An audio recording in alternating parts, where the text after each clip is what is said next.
Hi, I am Tony Russo, and this is In Case You Missed It from Kates-Boylston for the week ending Friday, February 6th, 2026. There are so many cool stories to get into this week. I just saw something about cemeteries in Florida, and there's some more stuff about NOR in New England, I guess is the way to say it, and more updates on other stories we've been following. So let's just get right to it.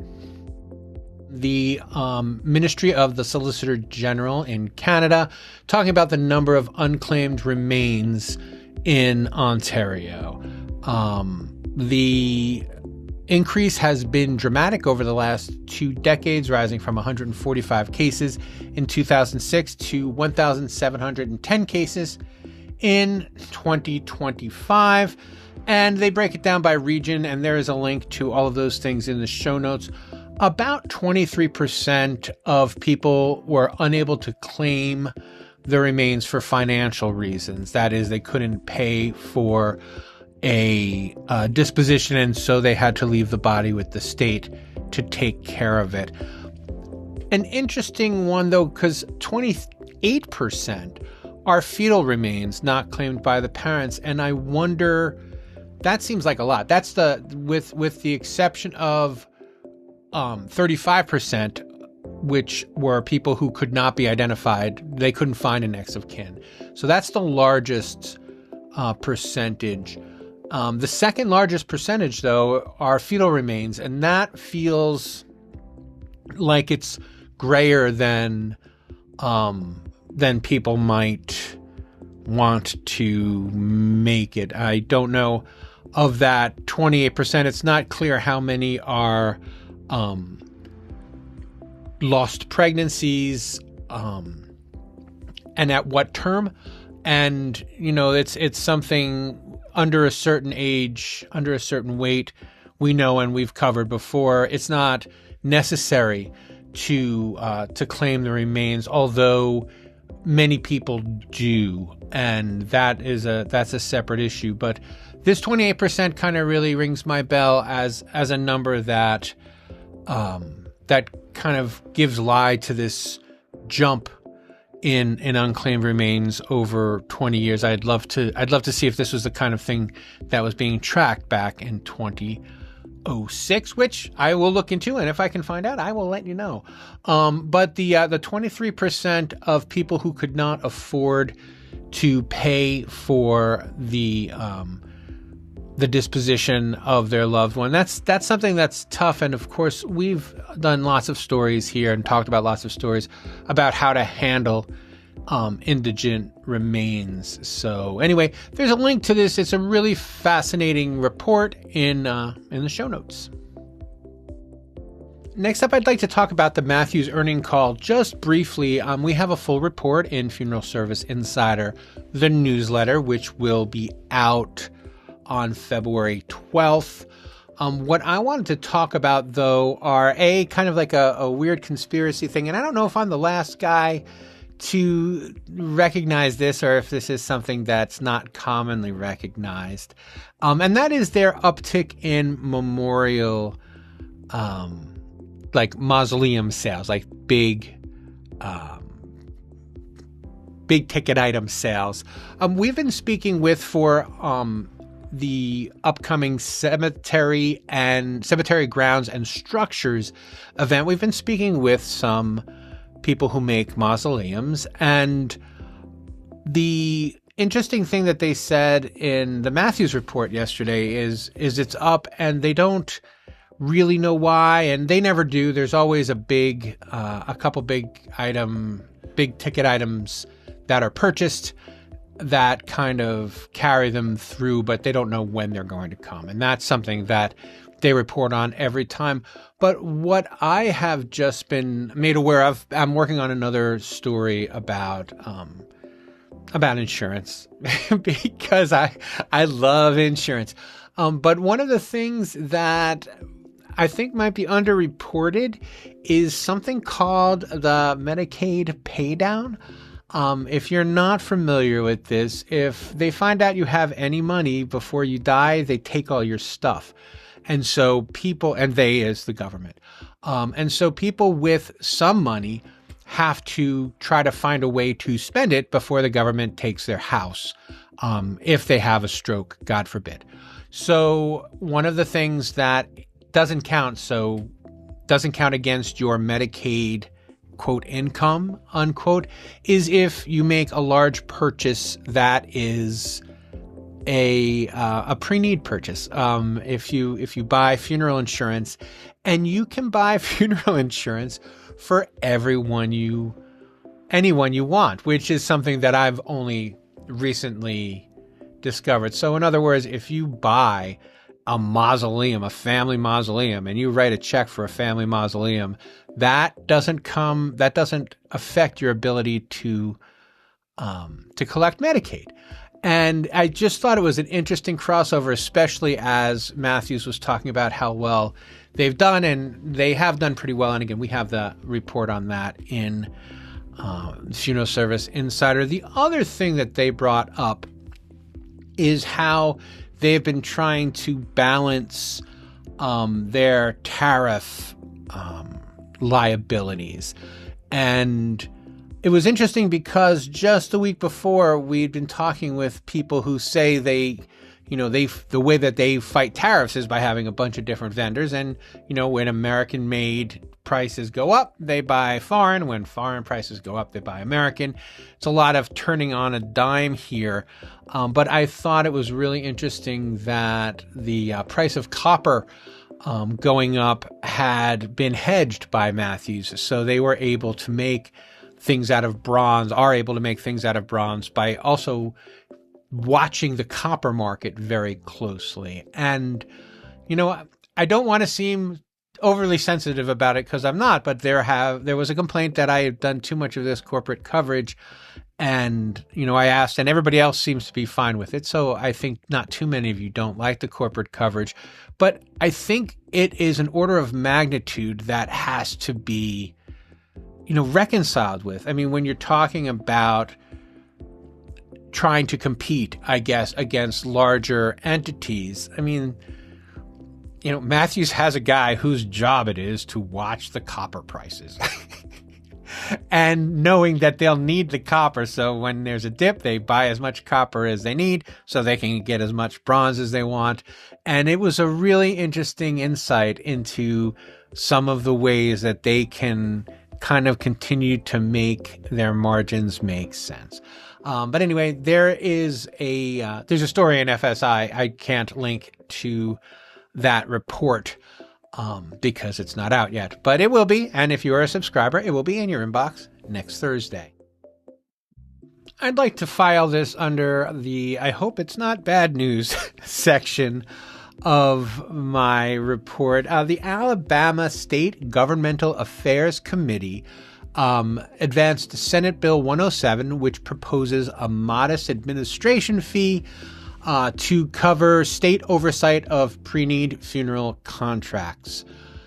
The Board of Funeral Service reported that there is about a $675,000 shortfall in their enforcement, and to cover that, they want to throw $10 on every burial and have that fund part of it. And the bill also includes $1,000 transfer fee for authority reviews. So if they have to bring in an auditor, like a hardcore auditor, if something looks weird with the pre-need books and they bring an auditor in, that costs them about $1,000. And that's a fee that is going to have to be covered by someone. And they're saying that the someone, I believe, should be the funeral homes. So this is up in the air. It's going to be a little bit of a fight. It's so funny, the idea of fighting a $10 fee, I think, is kind of an insight into how tough, like I said, how tough it is if you don't have somebody watching the carbon markets watching the copper markets, excuse me, then every $10 matters. And I guess that's a concern for some of the Alabama funeral directors. I'd like to look into this more. And if I can find out more information, I'd be happy to share it with you. But for now, there's a link to that story in the show notes. So this is a story that I will definitely be able to follow up on, only because it's only kind of breaking now, and it's breaking very quietly, which I'm kind of surprised about. But there is a new company called Wend and Root. That's WEND, and Root is ROOT. And they are making their own human composting facility up in Maine. There's very little information except that the announcement they just put out saying that, hi, we're here and this is what we're doing and this is our plan. They appear to have a conservation cemetery that they're going to combine with it. And the moment I know more, I'll share it with you. But you can look them up and you can get on their email list if that's something that you are interested in. It is wendandroot.com. You can check it out for yourself if you're interested in human composting in Maine, which, whenever a state legalizes, we were just talked about New Hampshire last week, the live free and die free. I'm always the first to say, hey, the problem with this is that no one's going to do it. And this person has taken the initiative to find out all of the regulations and to build their own facility or come up with their own process that meets the state guidelines. So I'll have a link to their website in the show notes. And if you'd like to take a look at it, I think you'd get a kick out of it. It looks as if Utah is making an effort to be the next, or throwing its hat in the ring, I guess, to be the next state that offers or that legalizes natural organic reduction. I'm saying this, I don't know, you guys, those of you who are just returning from TerraCon, which I think ended yesterday as I record this. I'm recording this on February 5th. I think the third annual TerraCon just ended on February 4th. I didn't get a chance to go, and our West Coast operative was otherwise engaged, which is too bad. Hopefully I'll get to go next year, or he'll get to go next year, or both of us will get to go next year. Hope springs eternal. But anyway, so Utah is hoping to be the next state to legalize it. It is SB Senate Bill 49 will legalize the process. But as I mentioned in the last bit, legalizing the process is just the first step, and it's an early first step. If you're listening to this podcast, I would like it if you subscribed. And if you do subscribe on Monday, the 16th of February, I've got a great interview coming out with Mandy Stafford. She's one of the new people at Return Home, and she talks about some of the things they're doing to kind of help facilitate bills like this and to make sure that the bills are friendly enough for companies to move in. There are three major terramation companies. I'm sure there are a lot more. There is certainly Earth. There is Recompose, obviously, and Return Home. If I'm leaving, there's one more down in Arizona, and I cannot think of its name right now. But it's a proprietary process, and I think that these, especially the three large companies, one of the reasons that they're happy to help out in crafting this legislation such as it is that they can start to affect a standardization that's already in line with what they're doing. And I don't think there's anything nefarious about this. I've seen some questions about whether or not it's nefarious to go in and help write these bills, but I think it only makes sense that if you're already doing it and well and profitably just elsewhere, you should say this is how a company who's going to be a company that's going to be efficient would do it. And this is I'm not not a big everybody should always listen to industry all the time guy. I am skeptical, and I think healthily skeptical, when industry steps in to help out, because historically that's not always great. But I think this is a case where, the scientists are already working for these seminal companies, and they're worth listening to. So hopefully the bill will get adopted in Utah, and it'll pass in Utah, and eventually, natural organic reduction will just be a normal thing that we don't have to report on every time someone opens up a new business. But anyway, link to that in the show notes. I'm already running a little long, and I don't want to run much longer, so I'm going to close it out with this final story about Oklahoma caskets. So Candy Mentnick and Todd Collard run a company called Caskets of Honor, which is a small family-owned casket company. It's in Oklahoma, and shout out to our friends at BioResponse. Oklahoma is one of the only states where they cannot sell their caskets because there's protectionism laws in place that say only funeral directors are allowed to sell caskets. Now, I'm going to steal the thunder, or at least an observation from one of the people on LinkedIn who commented on this when I posted this story. And what he suggested, and I like this way of looking at it, is like, if you're fighting to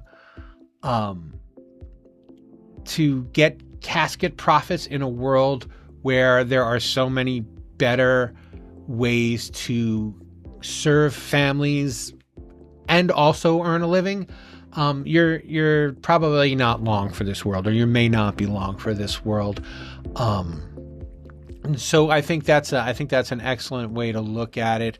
The way that I look at it, and again, to my friends in Indiana, there's a point where you start to look like the bad guy, oh, well, we can't compete, so we're going to make competing against us illegal.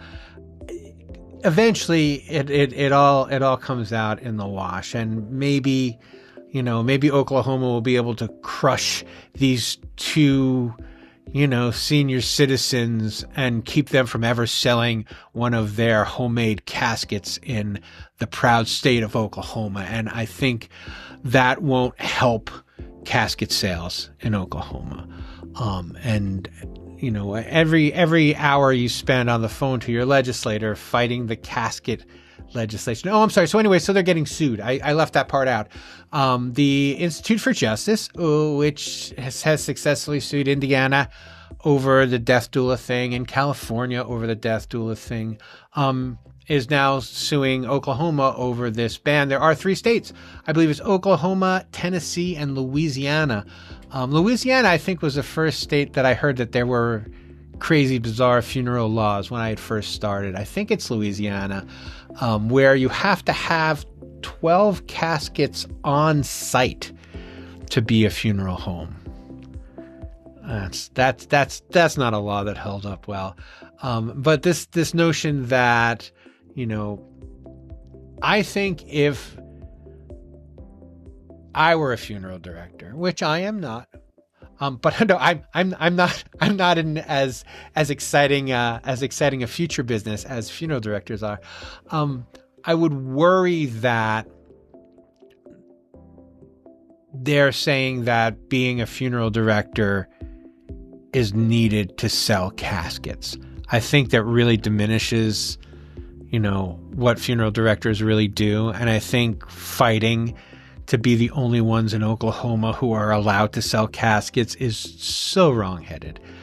And that's all I have to say about that. I would love your comments. I am sure I will get them, and you can reach me by responding to the email here at the bottom, or you can go to the LinkedIn page and chip in on this story, which I've posted up there as well. There's a nice conversation on it. And again, link to all of those things in the show notes. And that will do me for this week. Before we get into the final credits, I would like to let you know that I have decided to leave Kates-Boylston. I've got some other fun things that I'm cooking up, and I will let you know about them in a couple of weeks. But for right now, the February 12th edition will be my last of Funeral Service Insider, and the February 13th, in case you missed it, will be my last in case you missed it. It's been a pleasure doing this, and thank you guys so much for hanging out and for watching or listening every week. This has been a Kates-Boylston production. It was written and edited by me and videoed Tony Russo. Please subscribe wherever you're listening now. This is a podcast that is going to continue. It's just not going to continue with me. And I think it's good, so I would like it if you listened. And I will check in with you for the final time next week.